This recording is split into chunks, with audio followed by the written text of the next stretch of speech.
नगर अध्यक्ष वफाती मियां साहब हैं वो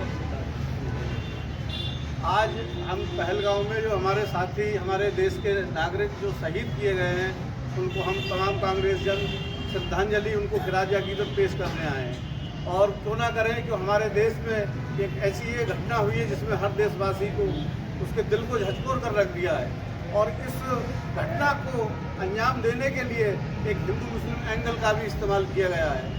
मैं भारत सरकार से और तमाम एजेंसियों से ये मांग करता हूँ कि इस घटना की निष्पक्ष जांच हो। जब जांच होगी, निष्पक्षता से जांच होगी तो इसमें कुछ ना कुछ झोल अवश्य आएगी, क्योंकि आतंकवादी नाम पूछकर धर्म पूछकर अगर ऐसा कर रहे हैं तो कहीं ना कहीं इसमें कोई झोल है।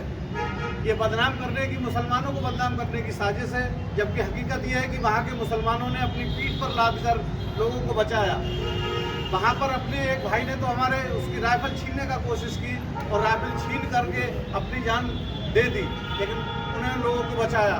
वहीं दूसरी तरफ वहाँ के होटल मालिकों ने और वहाँ के घोड़ा चालकों ने फ्री में लोगों को इधर से उधर पहुँचाया। वहाँ खाना पानी वहाँ के कश्मीर के लोगों ने फ्री में दिया, लेकिन अडानी अंबानी जो मोदी जी के दोस्त हैं उन्होंने किराए को 18% बना दिया। जो 6,000 रुपये का था उसको 18 और 20,000 रुपये का कर दिया। उन्होंने आपदा में अवसर ढूंढा। ये मोदी जी के ये अडानी अंबानी दोस्त हैं जिनके कब्जे में एयरलाइंस है, इन्होंने जो है उसमें आपदा में अवसर ढूंढा। ऐसे लोगों पर शर्म आना चाहिए और देश को थूकना चाहिए कि आपने उन लाशों पर भी राजनीति की, उन लाशों पर भी कमाई की जो तड़प रही थी। आपने उन नागरिकों को जो रह गए थे वापस लाने के लिए मोटा किराया वसूला। और इस देश में क्या से क्या नहीं हो रहा है सारे देश जानता है। 70% देश फेसबुक और व्हाट्सएप के माध्यम से किस ओर इशारा कर रहा है ये सभी लोग जानते हैं।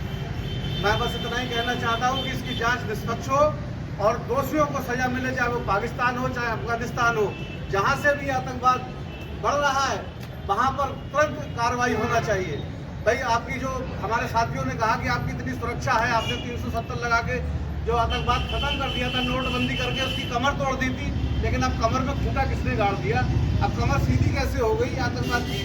आप इसका जवाब तो आप ही देंगे, कोई और नहीं देगा। देशवासी जवाब आपसे मांग रहे हैं। और कल किरण रिजिजू ने ये स्वीकार किया है कि हाँ हमसे चूक हुई है। आपने 2-3 साल से 5 साल से सेना में भर्तियों को बंद कर दिया है। अग्निवीर के नाम पर आप छलावा चल रहे हो, जहाँ पर हमारे वो जनरल बख्शी जी कह रहे हैं कि 4 लाख जो है फौजी सेना में भर्ती होना चाहिए थे, लेकिन आपने वो भर्तियाँ बंद कर दी। हमारी सुरक्षा में आपने जानबूझ के की है और उसके जिम्मेदार तो आप ही हैं और कौन होगा। मैं बस अब इतना ही कहना चाहता हूँ कि कोई और पुनरावृत्ति घटना ऐसी ना हो। सरकार को तत्काल सीमाएं चौकस कर देना चाहिए और एक ऑपरेशन चला के आतंकवादियों को सफाया कर देना चाहिए। सारा देश, हर देश का मुसलमान और हिंदू इस देश घटना के साथ है, आपके सरकार के साथ है।